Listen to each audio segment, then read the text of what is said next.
You ask Tiger to solve. This deals with linear equations with one unknown. The final result is x equals 11. Let's solve it step by step.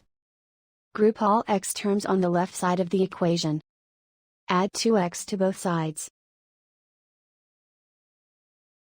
Group like terms. Simplify the arithmetic. Group like terms. Simplify the arithmetic. Group all constants on the right side of the equation. Subtract 1 from both sides. Simplify the arithmetic.